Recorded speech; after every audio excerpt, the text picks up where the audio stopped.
let's start getting into cracking and talking about our good class, the College of Dance Bard. And by that I mean Bard first.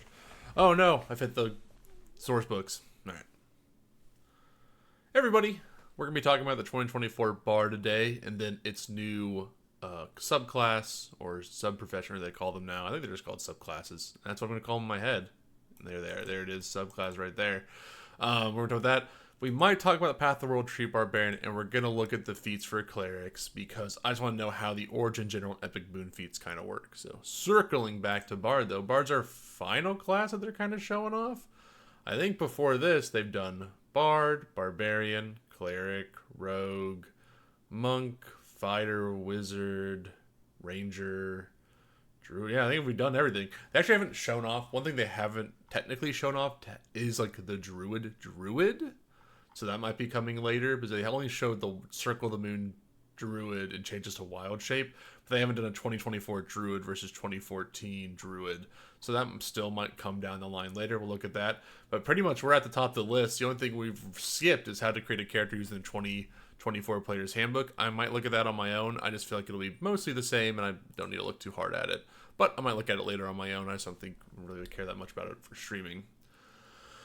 The Bard remains alive at the party in the 2024 Player's Handbook, with Bardic Inspiration still serving as the overture for the class and following the same dice progression as its 2014 counterpart. But while most Bards would tell you that you can't improve on perfection, the class now gains more access. Sorry, I lost my train of thought there. Something opened up. Oops. The guys for access to their Bardic Inspiration, a major lift to counter Charm, a Crescendo, and Words of Creation, a powerful parrying of spells, and a brand new subclass, the College of Dance, which we'll look at after this. Before we cover key changes to the 2024 Bard, you'll find in the new Player's Handbook, if there's a feature we don't cover, such as Jack of all trades, that means it remains unchanged or saw minor changes. I totally forgot to go back up to Bard in my Player's Handbook to my side, so I'm just going to scroll up to that real quick. My PDF will take me there. Oh, it froze. The PDF is dead. Never mind. Take it all back. The PDF died. Oh, I made it there. It unfroze. Bard's at the very top. No, it's not. It's below Barbarian, not the very top. Okay, cool. Got my Bard open. Now I can take a look at all their stuff. So we'll look at this and then we'll go back over this again. I like to read through first because it gives me a better sense of everything. So level 1, we do get Bardic Inspiration. Bardic Inspiration is the driving force behind the Bard class, and the 2024 Player's Handbook has made using the feature more appealing and inviting. A 2014 Bard might give an ally Bardic Inspiration, and they may not get a chance to use it to the next 10 minutes. Alternatively, they might use it on a d20 test they would have already succeeded on, wasting the Bardic die. Now with the 2024 Bard, your Bardic Inspiration lasts for a full hour, so if your allies don't use it in combat, they might be able to use it on another d20 tests afterwards, such as during a dungeon crawl. The truly impactful change, though, is that in the 2024 Player's Handbook, a creature who has a Bardic die doesn't have to roll it until after they fail a d20 test, so now they can hoard it until they know that it has a chance of actually turning a failure into a success. I think that's a fine change. I think giving Bardic Inspiration that little bit of like, oh, you failed, now you get to roll it if you want to, gives it a bit more, actual, like, you are inspired for that second you think back on the song, you're inspired, so it's fine. A big change delivered in a small number of words is a shift into who can receive your Bardic dice. With the 2014 version Bardic Inspiration, a creature had to be able to hear you. In the 2024 rule, they can hear or see you. This is a big shift in the flavor representation of bards. The class used to feel like it was largely for musicians, with other type of performers waiting in the wings to fill the ensemble. But this shift in the language should encourage you to follow your own Bardic Inspiration, even if you can't carry a tune. So good, you can do like more oratory things, which would still be hearing, or like more visual art stuff. Do a sick dance to inspire someone, and that's funny. Your Bardic Inspiration dice are still determined by your Charisma modifier and still progress in the same order, so you get D6 at level 1, D8 at level 5, D10 at level 10, and D12 at level 15. Perfect. Oh no, we are moving the expertise. It is happening. Finally, the time is over for anyone to not have, for the other classes who thought they were going to get strong role-playing abilities to get shot back down by the Bard. One of the prime appeals of playing a Bard is their extreme competence. The combination of Jack of all trades and expertise both bestowed at level 2 now means that the combination of Jack of all trades and expertise both being bestowed at level 2 now.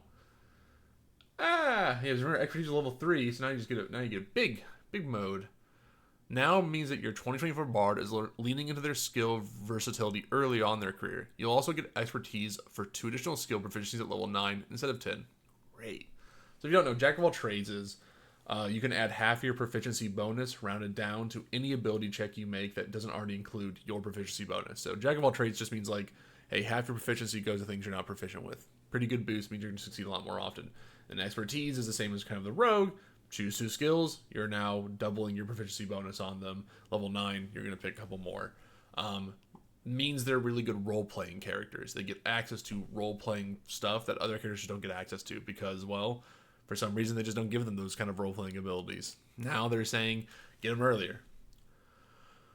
One 2014 Bard feature that did not make it into the 2014 version is Song of Rest, which restored extra hit points to the Bard and allies if they spend a hit die to regain hit points at the end of a short rest. The 2024 Bard now gets earlier access to expertise, utility improvements to counter charm, and the major boost to magical secrets and font of inspiration instead. Okay, so Song of Rest, which was your... What is it? If you are a friendly creature who can hear you perform regain hit points at the end of their short rest, each creature regains an extra 1d6 hit points. It was just like a little easier heal. They're just saying getting rid of it. With general buffs to healing and stuff, they're probably just like, we cannot give them too much powerful stuff, so they're going to axe it. I think genuinely that's okay. Again, I think for like RP stuff, again, the Bard, I don't really remember people using this too much anyways, let's be honest. From... like the layperson playing the Bard, they just forgot they had this. They would just go take a short rest. But it does kind of ruin the little atmosphere of like, oh, the Bard lays down and plays a tune and everyone feels a little bit better, more safe at night, yada yada. But again, I don't think it's like they're trying to destroy the Bard role-playing stuff. They're obviously making them better early on. But it does kind of stink, I think, that they're going to get rid of this just because it has that like little bit of like flavor to the class again. I like that flavor, but it's okay. The 2024 Player's Handbook presents 3 familiar subclasses for Bards and 1 brand new one. The returning Bard colleges are mostly unchanged with just a few quality of life improvements. So College Dance is the brand new one. We'll take a look at that, but they say this brand new Bard subclass focuses the Bard's power over the magic of creation into physical art form. Dance. College of Dance Bards gain boosts to their defense when not wearing armor and use their Bardic inspiration to feel powerful unarmed strikes. Okay, so they're going to like do the Street Fighter 6 character who's like all about dance, but then powers up their grab every time they grab you and like throw you in the ground. That's the College of Dance, it sounds like.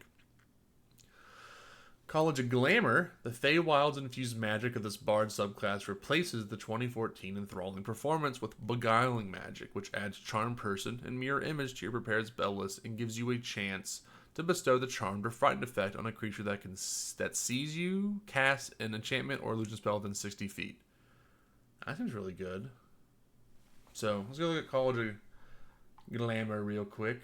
I don't have that open. Whoops. That's not in the original Bard colleges. That's in a different one. No, we'll just take it as words in. So replace the 24 with Beguiling, which adds blah, blah, blah.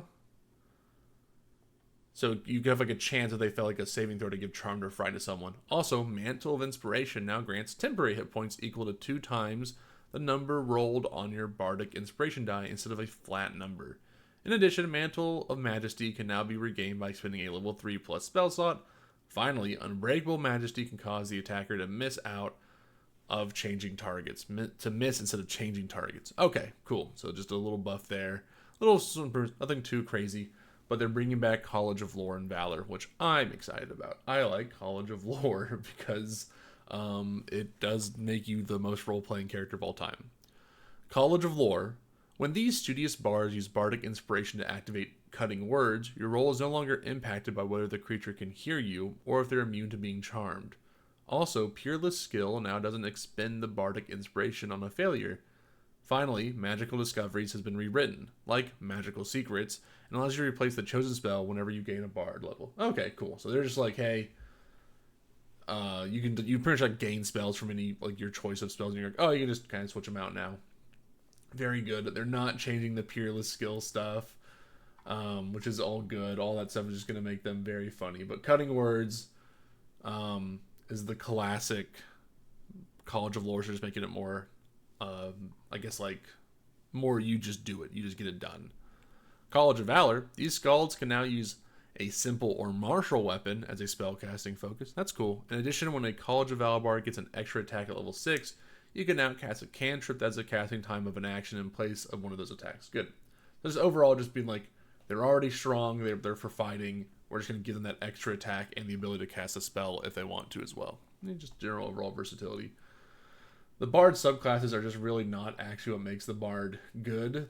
They're good. The subclasses are fine, I would say, for most Bards. I think for some Bards, they can be kind of like crazy good, I would argue.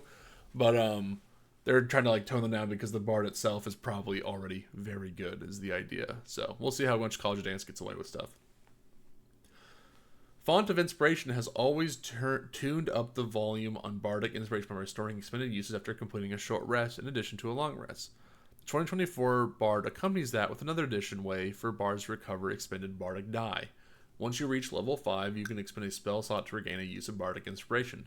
This does not cost an action, so you can choose to use it when you want to expend the Bardic die. This new detail is a single sentence in the 2024 Player's Handbook, but it has a big impact.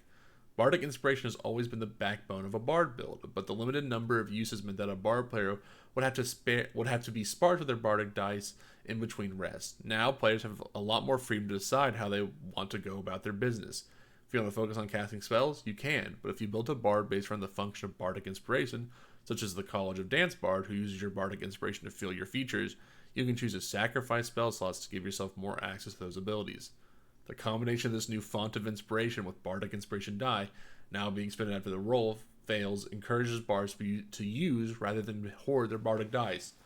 Oh, we found out where the Smite went. It went to the Bards, I guess. The Smite was too powerful for the Paladin, but not powerful enough for the Bard. Okay, I guess. They really didn't like that Smite could do so many times.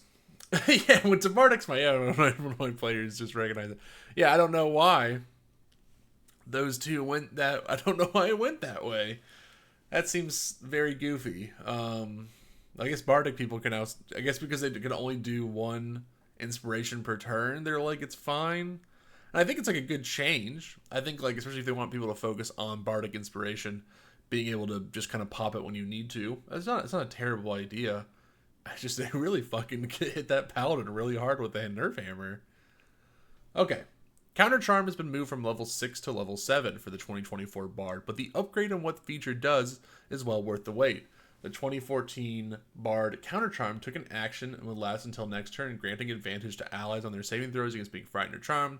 So you had to really hope an enemy tried to frighten or charm your party to feel like it was worth activating this feature instead of attacking or casting a spell. Well, let me tell you, it's not going to be that way anymore. The 2024 Bard's counter is a reaction. You don't have to use it until after you or your ally fails their saving throw against an effect that applies the frightened or charm condition.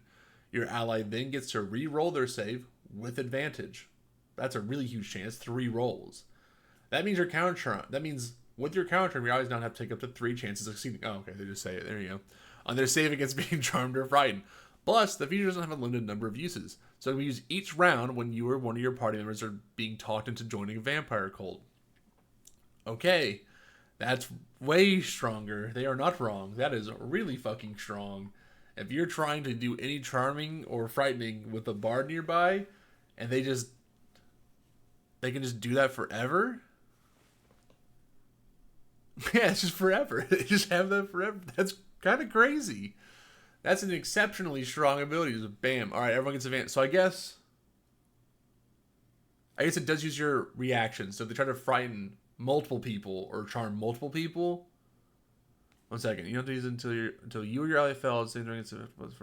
Your ally then gets to reveal. That means with your counter, your allies now have 3. If it's especially like one ally, then if it's all allies get that advantage, that'd be a little strong. Okay. Yeah, okay.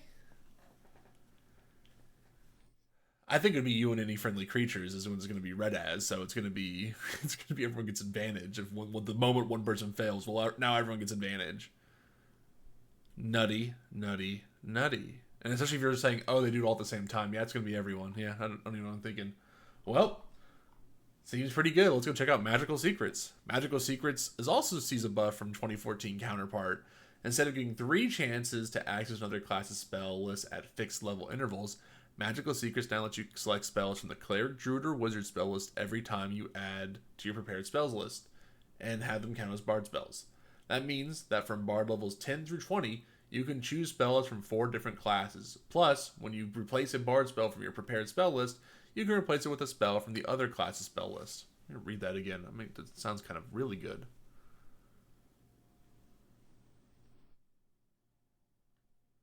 Secret now lets you select spells from any of those spell lists every time you can add to your prepared spell list. That means if you can choose spells from... Okay, so you just get all the spells. Okay. Okay.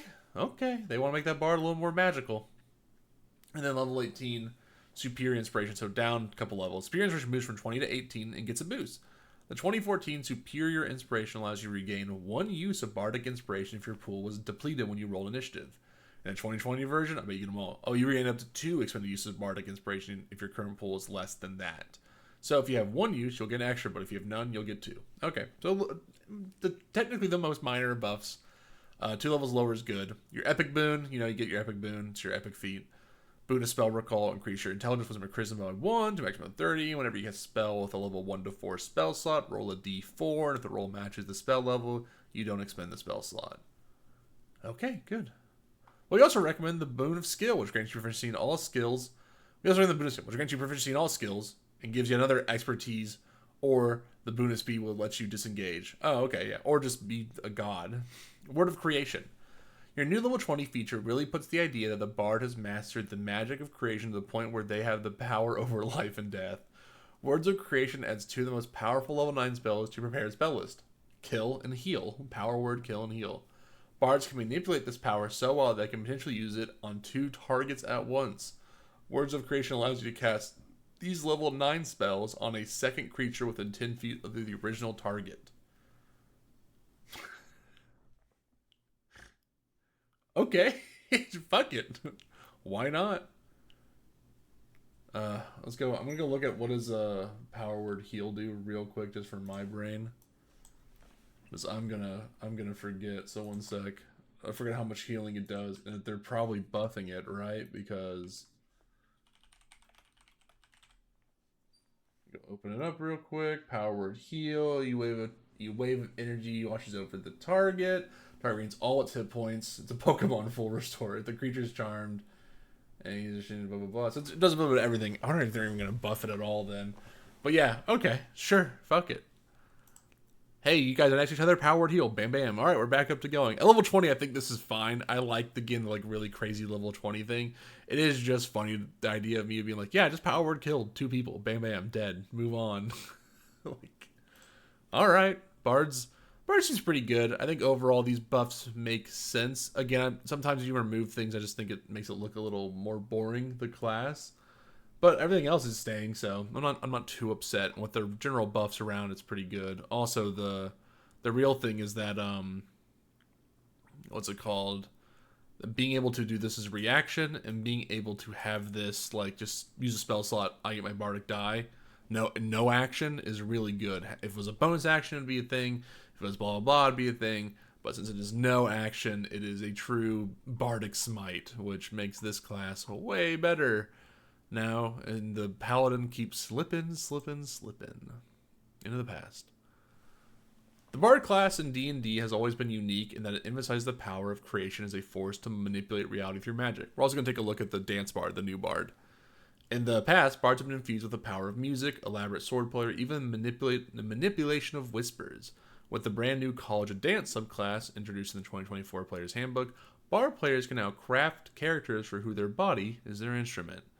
Dance as a conduit for magic is a natural fit for bardic magic. Like music, dance has been okay, are they just going to talk to me about how good dance is? The development of dancing shares much in common with learning new five styles, with the body being put through rigorous training to gain muscle memory. Let's look at some ways. Okay, so yes, dancing is a form of art. I agree. Don't worry, D&D. I'm already with you. I already agree. Don't worry. Let me go drink some water. Ugh, I don't know why I'm having the lid closed. I need to drink more often.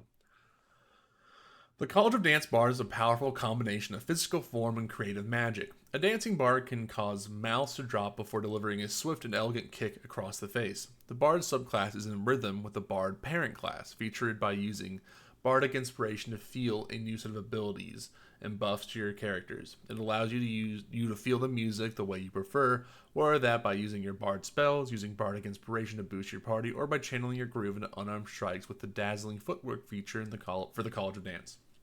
In the 2024 Player's Handbook, you'll be introduced to a bevy of subclass features that establish how your College of Dance bard has been honed as a weapon and how their fluid movements can leave allies inspired and others in awe.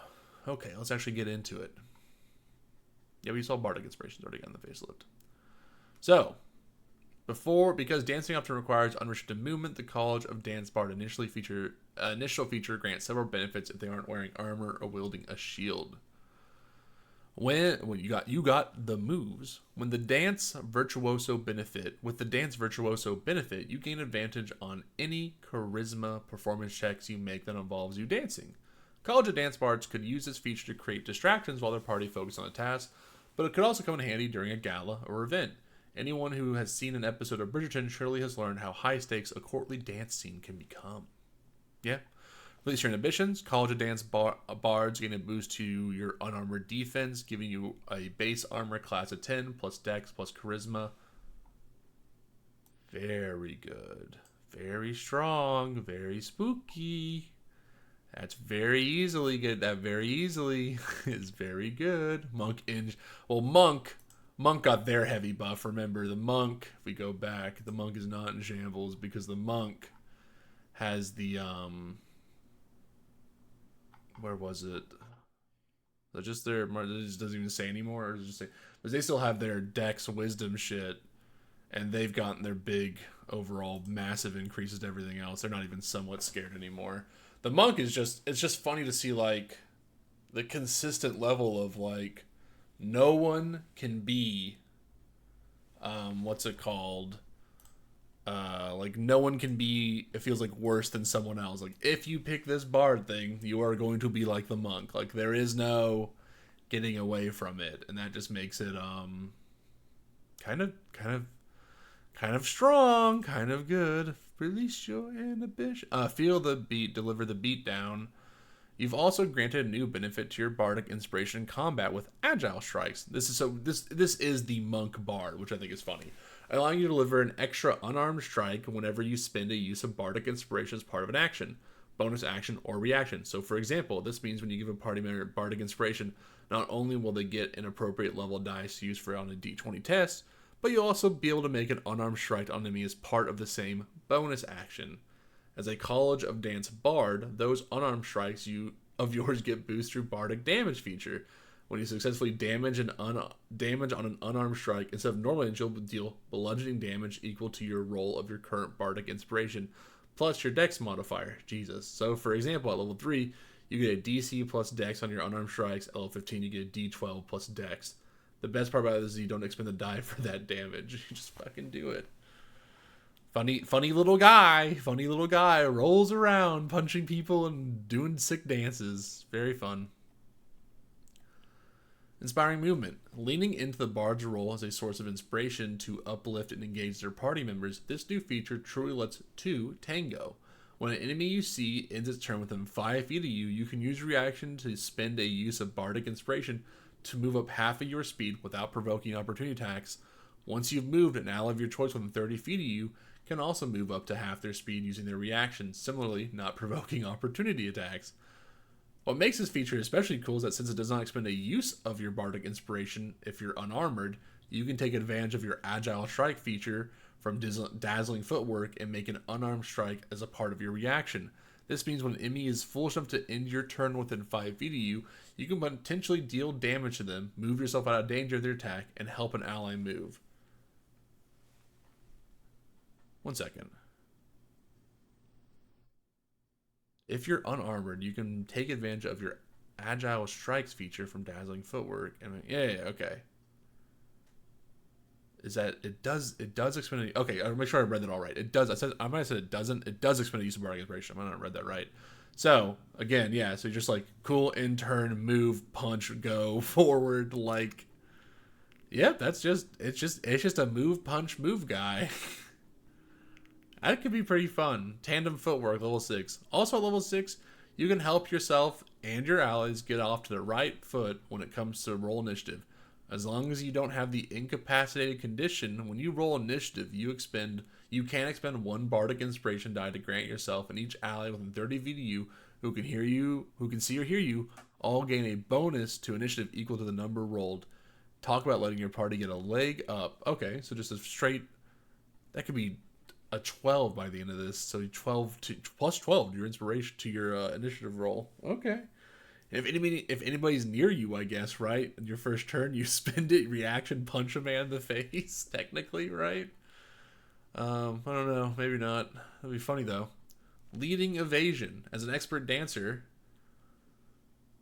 Yeah, that's what I'm thinking. Like, do you get to like combat start? I'm setting my bardic inspiration and knocking this dude in the nuts on my like right when we start. I think I'd have to say, I don't know if it does, but if the guy's right next to you, I assume it will let you kick that dude in the nuts. Leading evasion. As an expert dancer, a College of Dance Bard is like a leap on the wind. All those years of shimmying and shaking have allowed you to avoid taking damage in certain situations. Starting at level 14, whenever you make a dexterity saving throw to take only half damage and you are not incapacitated, you take no damage on a successful roll. If you fail the roll, you take only half damage. Hey, buddy, the rogue is a knock-in. No left sharks in this scenario. Either. If any creature within 5 feet of you are making the same dexterity saving throw, you can also choose to let them share in this benefit as well. Think of it like the dance-off scene in the first Guardians of the Galaxy, because once your group has that groove... Okay. Things are going to be easier. Okay. So they're just saying... They're really leading into this being the buff Bard. And like Bard is like buffing everyone around them to constantly not take damage and be kind of groovy. This seems like a really good subclass. Like if it's able to like move, and then if you really start letting yourself cast spells and bardic inspiration, right? Because they're saying that seems really good. I'm trying to think. Because technically you cast a spell, bonus action, bardic inspiration. Yeah, right? Like cast spell, bonus, bardic, punch a man in the nuts, reaction time, prevent things, or just move, punch a man in the nuts at the same time. Like you really get to just go through things. So I think the benefit here is that the monk, I didn't see the monk is really strong now and like bruisery and kind of just a fuck you up character class now. And their ability to like debilitate is so much furthered by just being alive that they get to be their own thing. And they have such like a different type of versatility to them with their martial arts. That and they use what's it called? They use dex for a lot of like grappling or shoving, which is like only strength before. I think they'll be okay, and they'll have a lot of more like to them. But damn, this seems like to kill a bard with this class is going to be a fucking nightmare problem. But thank God they can't be armored, so I assume they can't wear anything. So I assume even a shield counts in that, right? So it'd be or wielding a shield, so they don't even get shields. So they're gonna be a little bit lower on everything. But trying to get to them, that's going to be the problem. That's a fun little class, though. It's going to be a little bit of a nightmare to deal with. Let's hop back. I know we jumped here, but I do want to actually just hear, did they talk about it? Yeah, here we go. You don't play favorites, but you do love bards. Big quality of life improvements for the bard, for those checking out the new player's handbook, right? The new bard has sort of the best of the 2014 bard, as well as some of the best elements of the Unearthed Arcana bard. That includes a return of the bard's dedicated spell list. We had several versions that people saw in the Unearthed Arcana series where the bard didn't have a spell list of their own and instead was leaning into other classes' spell lists. Through that process, we re-embraced the bard having their own. I'm good. I'm happy the bard has its own spell list. I think the bard having everyone's spell list is fucking crazy. Spell list, but as we'll discuss very shortly, bards, their magical secrets ability got enhanced in important ways. That bard spell list that has returned has been beefed up thanks to new spells in this book, as well as us even taking some spells that were already in the player's handbook and adding them to the bard's list. And we've also given bards the flexibility that our other folk spellcasters have gained with their cantrips, in that bards can now change one of their cantrips every time they level up. When it comes to their signature non-spellcasting ability, Bardic Inspiration, bards everywhere can rejoice that Bardic Inspiration now will last for up to an hour on the person that has it, rather than just 10 minutes, and that will make it far easier for people to have a chance to actually use their Bardic Inspiration. Because I know many more than they want to cast more of their... skip through some of this because who cares about spells. Bardic Inspiration? And so It's going to say the same and be good forever. Whether it is by observing other people's games or just playing Bards on our own, that's why we wanted to give Bards the flexibility to essentially exchange one of their magical resources for one of their other magical resources. This is similar to what we did in the Druid, where there again is that ability to do some exchanging, really all about making it so that players do other classes' spell lists. And we've made a couple of important tweaks here. First, the Bard no longer can dive into any spell list in the game. And we made this change for one main reason, and that is outside of the Bard, the Cleric, the Druid, and the Wizard, spell lists are highly tailored to a kind of niche identity when it comes to a class like Ranger, Paladin, Artificer, to refer to a class not in the player's handbook. And so we wanted to make sure the Bard was only looting the spell lists that are actually designed to be lootable. That's also why the Warlock is not here, the Sorcerer is not here. It is really Bard, Cleric, Druid, or Wizard. I'm interested to see how they're going to keep rolling into that. It seems like they're trying to be like Warlock, Sorcerer, Ranger, Paladin, Druid are going to be way more specialized in their spell list. They've added more spells, and they've changed a few. So I wonder if those are actually going to be way better this time around, which would be nice for the Ranger. I mean, the Ranger's getting Steel Wind Strike, so they'll be okay. But, yeah. Yes, they did. Well, technically, remember, for 2024 Players Handbook, they never got rid of anything. They're just saying you can use the old stuff, but make sure here are the changes for the new stuff. So technically, you can still use Blade Song Wizard, but the Eldritch Knight and the Dance Bard seem to be probably, and the War Cleric are going to be your upfront and punchy magician characters. Eldritch Knight being a fighter, War Cleric being a cleric, and what was the other one I said? Oh, Dance Bard being a little bit more supportive than punchy. But yeah, that we are not with we didn't even get Hexblade Warlock back, which I thought was really surprising comparatively when I thought that would be one that comes back because it's so iconic to me of the Warlock. Part of that is that the Cleric, Druid, and Wizard spell lists in particular are the emblematic spell lists for the three main sources of magic. I do like that they reference art. Yeah, technically Artificer is not getting an update. It's perfect the way it is. Just throw it into your campaign. The spell list is the emblematic spell list for arcane magic, the Druid list for primal magic, and the Cleric list for divine magic. People will see a similar change in the Magic Initiate feat, which also now does not allow you to dip into any spell list in the game. Instead, it is specifically these iconic spell lists that you can dip into. Now, even though that is a limitation that did not exist before, it is now paired with a greater amount of liberty, because once now the Bard reaches level 10, you may choose any of your prepared spells from these lists. So essentially, once you hit 10, you become, similar to the name of one of your early class features, a true jack of all trades. And so, yeah, that's what I was thinking. Level 10, you have access to 4 spellbooks.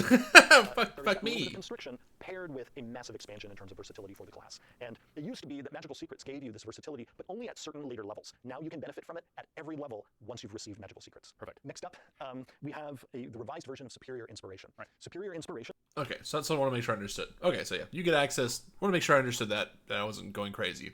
Magical Secrets means 10 through 20. You're just like, fuck it. All classes are my classes. Cleric, Druid, Wizard, and Bard. I have access to all of them, so I can take whatever I want from them. Sick, nasty, disgusting, terrible. All right, tell me about the College of Dance, why it's so good. Also maybe even sometimes succeeding at getting their friends to dance with them. And that's particularly true in one of their later features. But starting right away in this new subclass, we have a feature called Dazzling Footwork. And this feature is really a package of multiple features that makes your performances better if they involve dancing. It gives you an unarmored armor class, because we want a dancing bard to be able to, if they want to be dressed like a dancer, but still have a decent AC. We've also made it so that this bard, whenever they use a bonus action to confer bardic inspiration, can also make an unarmed strike. And remember, unarmed strikes aren't necessarily punches. They could be kicks, or whatever else a dancer would be doing as they are leaping across the battlefield. There are options within having an unarmed strike now that are more than just doing damage. You can push people around. You can Absolutely. The new unarmed strike is a package that includes 3 options: deal damage, grapple, or shove. I will say the grapple or shove is strength based, which I think is their, let's say change it here. I'm not hearing. I didn't see it. This will probably almost always be just a punch. They still let no one love Bard pre 5e into the person. I feel like this is my answer to what I think the Bard is. I think the College of Dance is trying to answer this. Bards were, for the normie players, the worst thing. Because they felt like people watch so many online RPs where someone's like, I brought my instrument to play, or blah blah blah, or I'm gonna be goofy, and people are just like, well, the College of Dance, someone could just say I do a sick dance, or I describe a dance, and people will like that. I think that's they're trying to get away from it. Because God, no offense to the people who come to play Bard. The people who play Bard are a very particular person. I think they're just trying to be like, the Bard is good, you can play it, I promise you're not that kind of person. Because Bard is like a stigma. Well, if you know like jazz hands, or just like saying like, no, the worst part about the College of Dance Bard is kind of, well, people be like, I do the Fortnite dance, or I do this dance from Fortnite, and that's what it's gonna be. Or we've slowly passed over the hump of Fortnite, and we're not gonna have it anymore. But the fear in my heart is the Fortnite dance Bard will be approaching. Which I'll get into soon. Also, their unarmed strike deals more damage than a typical unarmed strike, because the typical unarmed strike, unless you're a monk or some other character who has an enhanced unarmed strike, typically on a hit just deals 1 damage plus your strength modifier. Not true for the College of Dance Bard, who, if you decide to deal damage with your unarmed strike, you deal bludgeoning damage equal to a roll of your Bardic Inspiration die, plus your Dexterity modifier, and this roll of your Bardic Inspiration die does not expend your Bardic Inspiration. So now this Bard gets to use their Bardic Inspiration die also as a damage die for the damage that they're dealing with their very vigorous the worst character idea. Then at level 6, the Fortnite dance Bard. You become very capable at trying to get your friends in on the dance, and maybe you can have your whole party do a exciting flash mob inside battle. This ability is the one where whenever an enemy ends its turn within 5 feet of you, and whether it's a bonus action or reaction, you can also make an unarmed strike. So that means someone comes up close to you, you use this ability, you're not only getting to move without provoking opportunity attacks, but you also get a free unarmed strike as part of the bargain. This is very energetic dancing. Yes. Also, and then this is where we really, at the same level, start unlocking the ability to really help your friends get in on the action, is the new tandem footwork feature. Whenever you roll initiative, you can expend 1 use of your Bardic Inspiration and roll it, and then you and your allies get to add that as a bonus to your initiative. So this allows your group to leap into action potentially far sooner than they normally would in a battle. Finally, the subclass with their... He doesn't say if you can punch someone in the nuts in the same turn. They get the evasion ability that rogues have as well as monks. Let me read. We're gonna spend a use bar as part of your opponent's action race.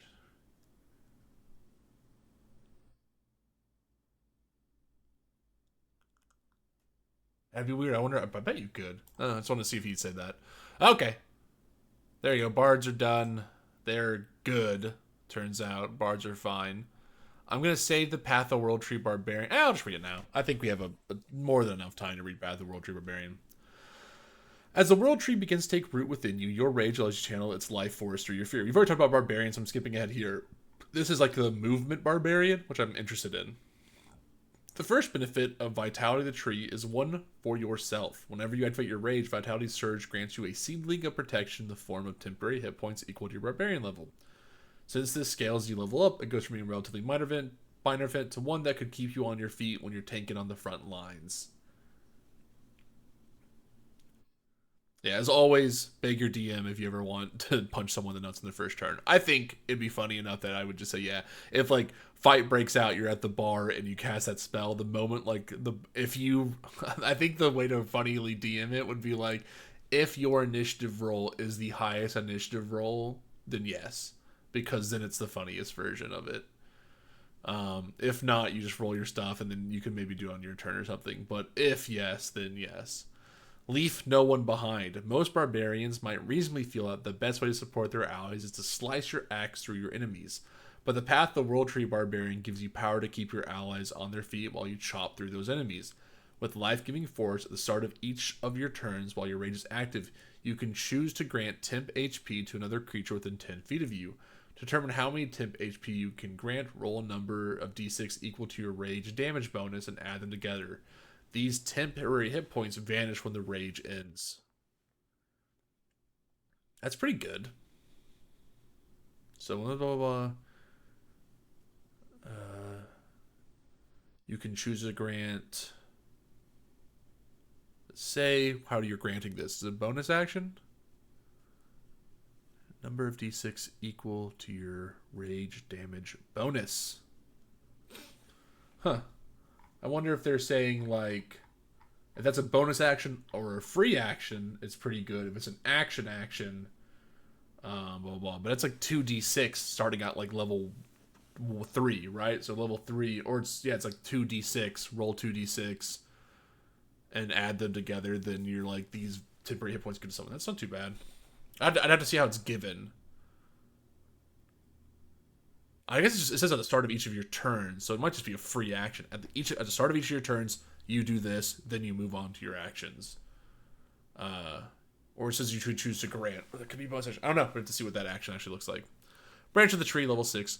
When you reach level 6 with the Path of the World Tree Barbarian, your Rage can conjure spectral branches of Yggdrasil. When the Rage is active, if a creature you can see its turn starts its turn within 30 feet of you, you can use reaction to summon a spectral limb of the World Tree to move that creature. If the target fails a strength saving throw, you can teleport it to an unoccupied space you can see within 5 feet of you, or the nearest unoccupied space you can see. This feature also allows you to reduce the creature's speed to 0 until the end of your current turn. Like Life-Giving Force, this feature gives you your Barbarian support option while staying true to your role as a tank and damage dealer. In this case, you tap into a crowd control role, allowing you to move a potential threat from a more vulnerable ally to within melee range of you. Can you just teleport them off the edge? That's always the question, right? Can you just say, bye. There's a wall. There's a ledge. Bye. Probably not, but maybe. Battering Roots. This level 10 feature is the most martial of the Path of the World Tree Barbarian specific set of talents. With Battering Roots, you're a little less Thor and a little more Groot, as tendrils of Yggdrasil spring forth from you on your turn, increasing your reach by 10 feet when wielding any melee weapon that has the heavy or versatile property. Not just when your rage is active either, every turn. Okay, so you always have this. In addition, when you hit with the weapon that benefits from this feature, you not only get the master property of the weapon you're using, but you also can activate the push or topple property. So reach out and crush someone. Okay, cool. Good ability. Travel along the tree. Now it's time to tap into the World Tree's gift for dimensional travel. With this feature, you can teleport up to 60 feet to an unoccupied space that you can see. You can use this feature when you're activating your rage, but also again as a bonus action on future turns while your rage is active. Between travel along the tree, the extended reach offering by Bards, and the Barbarian class feature Instinctive Pouts, your enemies will soon feel like there is truly nowhere on the battlefield safe from you. There's more too. Once per rage, you can extend this feature's teleportation range to 150 feet. You can also bring up to 6 willing creatures who are within 10 feet of you along for the jump. You can move each creature to an unoccupied space of your choosing within 10 feet of your destination space. It's easy to imagine how this powerful, versatile ability would come to play. You could be rushing to escape a collapsing platform, you could be trying to get allies away from an oncoming dragon attack, or if running isn't your style, you could be moving yourself and your eyes into closer range of your enemies to lay some hurting blows down on them as a team. Okay. Yeah, that seems good. Very, very like... Yeah, they really keep talking about Guardians of the Galaxy. They can't stop themselves from talking about Guardians of the Galaxy. It's the most movie-ass show. Yeah, now we have a barbarian who can move. I don't know if that's that exciting. It's like feels good. It sounds nice. I just don't know if it feels good. Like barbarian that hops around a lot, but only when you get to level 14. Before that, they make everyone come to them. But I think it's fine. I just don't know if it's that exciting. There's nothing that exciting about this class to me. But it's cool. I think it's fine. I think let's all just be honest here. Everyone's going to pick the Frenzy Barbarian if they buffed it and upgraded it to make it not bad. And that's what we're going to go see again. That's okay. And we're going to be okay with that. That's the world we're going to live in. Best origin feats for a cleric. So we're going to go look at some of them. And, they're telling us our associated background. Nice. Let's go read up here real quickly. On this, we focus our picks for the best feats for the Cleric class for 2024 Player's Handbook. These divinely devoted disciples are one of the most versatile classes in D&D, with archetypes and subclasses options ranging from Holy Warriors with Divinity Field attacks to supportive spellcasting, buffing allies, and refilling their hit points. With these different styles of play in mind, we picked out what we think are the 12 best feats for the 3 types available to clerics, blah, blah, blah. Okay, easy peasy. Don't care much about this. We're mostly looking at this for information. That's all I'm really here for at the end of the day is information. So, Acolyte gets Magic Initiate. The Acolyte background is a natural flavor fit for a cleric, representing time spent in service to one's faith in a sacred place. Yep, this all makes sense.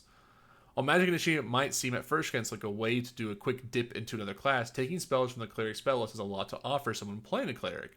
Having that extra spell set aside that you can use once without a spell slot is a huge boost at early levels when normally only having 2 or 3 spell slots utilized. Choosing a spell like Healing Word or Cure Wounds with Magic Initiate means freeing up space for another level 1 spell without sacrificing the ability to heal. And remember, all healing spells are getting doubled. So this is like 2d4. This is 2d8 or something like that, right? So all healing spells are getting massively buffed. So healing spells are going to be probably way better. Another benefit for low-level adventurers is having 2 more cantrips to choose from. This allows you to give yourself a versatile assortment of combat-oriented cantrips such as Toll the Dead, Sacred Flame, or Word of Radiance, while also snagging some of the more utility and support cantrips like Guidance, Thaumaturgy, or Spare the Dying. This will give you another boost at level 7 and 14 if you take the Potent Spell Casting benefit for your Blessed Strikes feature. At level 7, you can add your Wisdom modifier to the damage rolls you make with Cleric cantrips, and at level 14, you can grant yourself or now within 60 feet 10 HP equal to twice your Wisdom modifier when you deal damage with a Cleric cantrip. Yep, so they're just saying, like, this is going to be fine. So Healer is with the Hermit, so this is the Healer one. Tough is with Farmer. I don't think I got any of these right, really. I think I got Alert for Guard. But I think I did Magic Initiate or something else, but I don't know. Tough is with the Farmer. That gives you more HP. Alert. So rolling for initiative is often one of the most tense D20 tests in the game. Your position in the turn order in relation to your allies and the monsters can make a huge difference in the battle to come. If you're low in the order, the landscape of the battle can go in some pretty dramatic directions before you even get a chance to act, often leaving you on the back foot. When you finally take your turn with the Alert feat, you'll be able to add your proficiency bonus to your initiative roll, boosting the odds that you'll place higher in the initiative order. The other benefit of the Alert feat, Initiative Swap, also offers you some flexibility in your combat strategy as a party. With this benefit, immediately after you roll initiative, you can opt to swap your place in order with another willing member of your party as long as neither of you has been incapacitated. The simple, easy stuff that everyone loves to have from the Alert feat. Everyone, the constant use case I see for Alert is people definitely using it for the swapping feature of it. I'm gonna go look at feats real quick. I'm gonna open some up. I think I'm actually not here are the feats. So Alert before had a unique little benefit. We didn't have the swapping ability of it at all. That's why I was joking. But the you can't be surprised, and other creatures don't gain advantage on attack rolls if they are like hidden, and that seems to be totally gone because Alert used to be quite the little spell to get. Okay, so now we're moving into what I want to see. So those are your origin feats. These are your feats, remember, you get right at the beginning of the game. That, like, when you pick your background, you get, oh, Hermit gets Healer. Acolyte gets Magic Initiate, blah, blah, blah. So, because they don't want Alert to be, like, the most powerful thing ever you could get at level 1, they're like, you get these little benefits instead, which seems totally fair. Now we move on to the actual feats. So I think how they describe them, what's the difference? It's origin feat, general feat, epic feat. And that's kind of epic boon feat. So we have bringing back from the past. It is Warcaster, our one and only favorite. It's hard to imagine a general feat that's more in the cleric wheelhouse than Warcaster, since clerics tend to have a lot of concentration spells. Being granted advantage on the Constitution saving throw to maintain set concentration would be enough to make the feat worth it.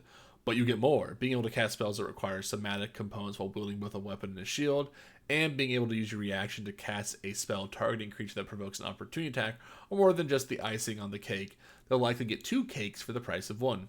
General feats in 2024's player handbook also come with a pretty significant boost. Now all general feats include an increase to your ability score. That means you no longer have to choose between selecting a feat or potentially boosting the modifier of your go-to actions of your class. So, the 2024 version of Warcaster allows you to add +1 to your Wisdom, Intelligence, or Charisma score. For a cleric, we of course recommend Wisdom. Okay, so all general feats get a +1 to some sort of thing. So when you pick Warcaster, you're no longer getting Warcaster. You're getting Warcaster, and you're going to get a +1 to something to make it feel like it's not just you're never dipping into feats. So now, really, when you take ability score improvement, you're just taking a +2 to something. Or they're going to be buffing ability score improvements. We will see. Or you get ability score improvement and figure. I don't know. We'll see. Remember, I think everything about Warcaster is the exact same. So I don't think there's much different there. That's good to hear. But so everything gives you +1. I think that's kind of really good. That makes it way easier to kind of have the ability to dip into something. So that's good. As a spellcaster, having access to more spells in general is a pretty good thing. With the Fey Touch feat, you get access to exactly that. 2 more spells as a point of fact. You get Misty Step and either a level 1 divination or enchantment spell of your choice. And either a level... Okay, you can Cast each of these spells once without expending a spell slot. The ability score increase benefits of this feat is either intelligence, charisma, or wisdom. So once again, we recommend wisdom, blah, blah, blah. One needs to look no further than Baldur's Gate 3 to understand the power of having a free use of Misty Step or having the spell always be prepared in a cleric spell arsenal. Many a reference has been made to the internets to Shadow Heart's work as a radiant damage lawnmower in the game's second act as she moves through the crowd of baddies with her active spirit guardians. Now imagine being able to use a bonus action to literally teleport right to the middle of a crowd of foes when your spirit guardians are active. Sorry, I meant imagine teleporting into where there used to be a crowd of foes. Ha ha ha. Okay, and then Speedy. Keep in mind that the same focus on preventing clerics from dropping their concentration, the agile movement benefit Speedy feat causes opportunity attacks against you to have disadvantage. The Speedy feat also increases speed by 10 feet and doesn't cost extra movement to cross difficult terrain when you dash. Although Speedy doesn't give you a boost to spellcasting modifier, you can choose either Constitution or Dexterity by 1, which means the potential to increase your armor class or hit point maximum. Okay. Easy, good. And then Ritual Caster. Speedy, I don't remember even being in the original game. That might be like a different one. Or it could be just a new one they put in there. Ritual Caster. I think Fey Touch was like from a different book, the original. Ritual Caster. It sounds, Speedy sounds new and not that, doesn't sound that good. But I'll put this. Getting a 10 feet increasement, and if you're a Goliath and you get 45 feet of movement, is good. But that's good. Yeah. Yeah, Fate Touch was Tosh, as it sounds like the exact same. And then Ritual Caster, our good friend Ritual Caster, one of my favorites. Who doesn't want access to more spells? With Ritual Caster feat, you can select a number of level 1 spells with a ritual tag equal to your proficiency bonus. You can add more level 1 ritual spells every time your proficiency bonus increases. These spells are always prepared, and you can cast them as a ritual or by using a spell slot. Plus, with the quick ritual benefit, once per long rest, you can cast a ritual spell using its regular casting time without expending a spell slot. Okay. The benefit we immediately see with this feat is that means the cleric can go access to Find Familiar spell. Since your familiar can be used to deliver spells with a touch of range, this means potentially being able to support and healing spells on allies who are up to 100 feet away from you. They say what it gives you? I guess I'll go Wisdom, Intelligence, Charisma is what I'm going to guess is the upgrade ones, because they're pointing out here that Ritual now gets to be kind of fucking good because you just keep going. And if it gives you the other stuff too, it's really good. And then Epic Boons were the things we wanted to see. These always give you upgrades and stuff. So let's just go look at some of them. So Boon of Fate was the recommended one, which didn't look that good. With Boon of Fate, when you or another creature within 6 feet makes a d20 test, you can roll 2d4 and add that to the total roll as either a bonus or penalty for the d20 roll. Think of it as a divine power or distance fate. This ability can be used again after a short rest, or after you roll initiative. So it kind of has like a lower, I think, better make sure it hits when it does, but it's okay. I don't think it's terrible. Boon of Fortitude. This is the tank style one. I don't think we've seen this one yet. So the Epic Boon increase your maximum HP by 40. If you combine this with a Tough Origin feat by level 20, you have an additional 80 hit points added to your hit point maximum. Terrifying. When you regain hit points, you can regain additional hit points equal to your Con modifier. There's no limit to your Constitution ability just modifier, so it'd be like that could be up to 20. There's no limit to the number of times you can regain these additional hit points, except that you can only do it once per turn. This means if an ally has a spell like Aura of Vitality active, that restores hit points at the start of each of your guys' turns. You could get an additional hit points from your Constitution modifier in each of these turns. Nice. We've seen Spell Recall, just a return. And Combat Prowess. First, we tell you what Boon of Combat Prowess does. And then, if you're not already convinced by what it says on the tin, I'll explain why I'm recommending it. With the Boon of Combat Prowess, when you miss an attack roll, you can choose to have it hit instead. Once you use this benefit, you can't use it again until your next turn. That's right, it's a guaranteed hit with an attack roll every turn. Nice. Nice. If you're not already on board, the Boon of Combat Prowess is specifically being recommended here for players who choose Divine Strike options. When you're about to strike, feature at level 7, after gaining the improved blah blah blah, yeah, you get blah blah. But that's not all. Boon of Combat Prowess also works on spell attacks. Want your level 9 spell slot to send a supercharged guiding bolt? Guess what? It hits. Now you're speaking my language. Right, with me now. Every single turn you can deal an automatic 2d8 of radiant necrotic damage in addition to the damage that your weapon deals, or you can upcast your attack roll spells using your high blah blah blah. Yeah, you can do a lot of fucking damage. Jesus, those boons I think they're really trying to make it so that when you want to use your class, the big thing I'm seeing from like boons and level 20 powers is they're really being like, stop multi-classing. That's something I keep feeling. I feel like a strong hate for multi-classing coming from this D&D 2024 Player's Handbook. I think multi-classing is getting like the biggest nerfs over time. That they're going to be really strong, or you're really going to take time to dip into them and get to their class stuff. But it is what it is. With that, that's our D&D Beyond talk.